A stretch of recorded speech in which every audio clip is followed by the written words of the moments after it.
Good morning. It is Friday, July the 10th. Yes, sir. Almost halfway through July. Yes, and we're over halfway through the year. Yes.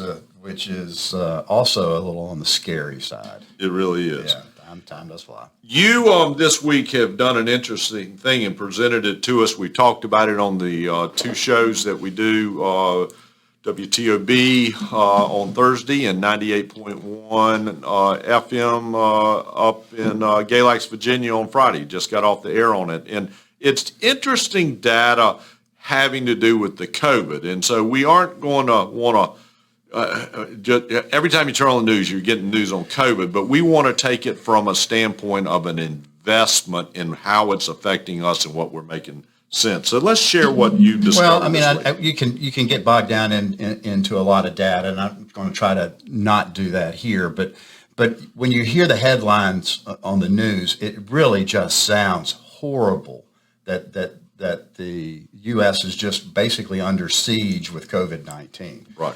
And it's simply not the case. While the numbers are definitely going up, we've tested over 40 million people since this outbreak. So the numbers of tests are somewhere in the neighborhood of 600,000 new tests a day. So what happens when you test more? The numbers go up. Right. And there's no doubt that in 4 or 5 states that they definitely have some hot spots. But I think the headlines would lead you to believe that the beds they don't have enough ICU beds, which is not the case. That the hospitals are being overwhelmed, which again is not the case. There may be some isolated areas where that may be occurring, but just looking at the nation as a whole, no. The occupancy rate for beds in ICU has been steady at about 60%. Well, that 60% is a standard that the ICU wants to have, because to make money, they need to have people in beds. Right, and that's not 60% of COVID. No. There's other unfortunately, there's other illnesses, other healthcare issues that are taking up these beds. That's right, and that's always the case. About 10% of the beds are with COVID patients, because 80% of the deaths have come from people over the age of 65 years old. Now, let me just say, I know what we're going to say. I know our listeners and our clients are really smart, and you're in tune with this.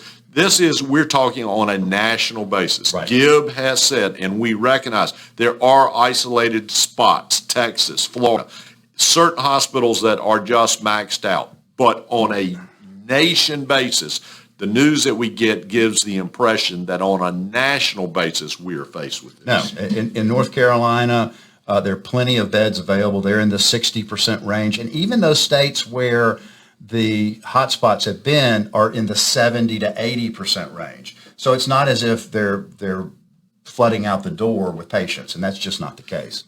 The number of hospitalizations are way down, and the death toll is from a rolling 7-day average is way down. Right. From a peak of 2,000 a day back in April to now at 200 and 250 a day. So a huge drop in the death rate. We're sympathetic. We're concerned. We're worried. We're still in HMC. We're still meeting 3 ways: on the phone, doing it the go-to or a Zoom, and then for those who would want to meet and maintain distance, we're willing to do that. So we're aware of it. We're cognitive of it. But what we wanted to bring this to you and simply say is, it is influencing how we're making decisions with your money, but we're looking at it more in the big picture at a much higher level and making decisions with other data, economic data.